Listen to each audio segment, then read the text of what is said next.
Right, apologies if this isn't a very good video. This is the second time filming it. The file corrupted the first time after I did it, so I spent 10 minutes talking about something just for YouTube, but we'll get onto Amazon, decides, oh no, the file didn't work.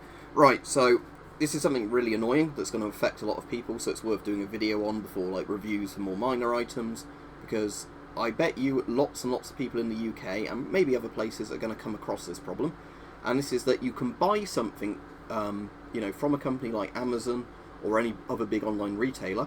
You might get the product, but then you're not allowed to return it for a refund if there's a problem with it, or because you chose the right item, even though by law you're allowed to do that, because Royal Mail, for example, and other couriers, which are the ones you have to send it back with, won't accept the parcel. So I'll go into this. So basically, there's always been a list of prohibited things you can't send via Royal Mail.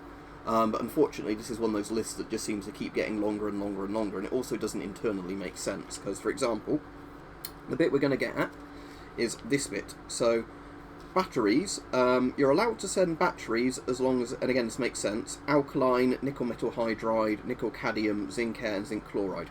So you can send those, but they have to be sent in the package. But if it's a lithium battery, you're not allowed to send it.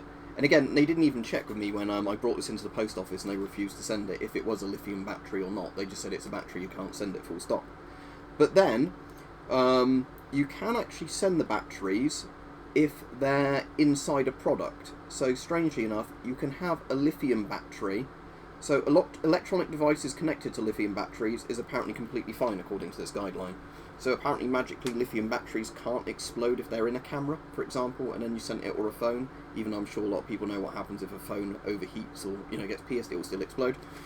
So again, this isn't specifically a problem with Royal Mail themselves, because you'll find basically every courier has these guidelines now, and I think the one or two couriers that might let you send lithium batteries will charge you a hell of a lot more for it now to basically scalp you on the price.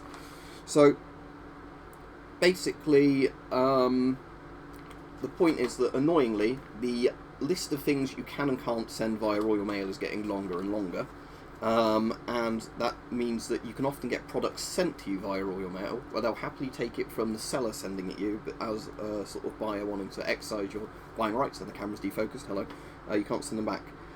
So the other one I find funny on here is radioactive materials and samples. You can't send them full stop, apparently, through the UK postal system, but that's funny because lots of companies will send them through the postal system, even like proper actual companies. And say it says classified as dangerous goods such as luminous dials from aircrafts. So if you've ever bought thorium mantles from a shop that sells them online, proper big camping stores sometimes, any sort of person that sells a uranium rock sample, they're all breaking these rules apparently. So, again, that's just, I thought, a funny thing, because that's blatantly something where you can buy stuff through the post, which should be legal, but apparently it's not. And again, part of the problem with this is, all this means is people are going to lie about what's in the parcel to get them past safety standards.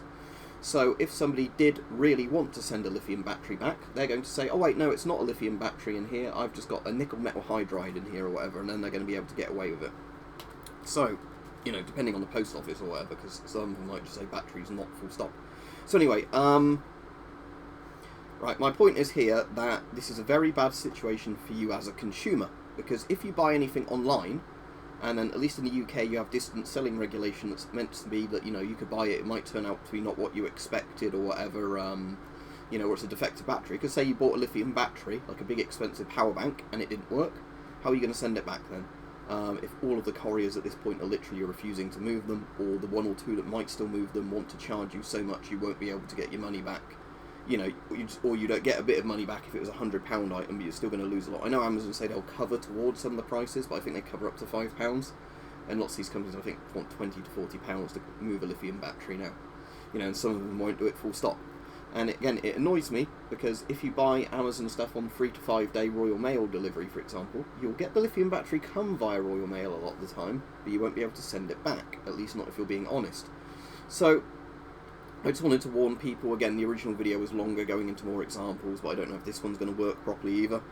The point is that it's a very bad thing from a consumer standpoint that you can be sent stuff by big companies, and then when you want to return it, you're basically told, no, you can't return it for a refund, even though you're legally eligible for a refund, because we're not going to let you, use our courier service to transport this.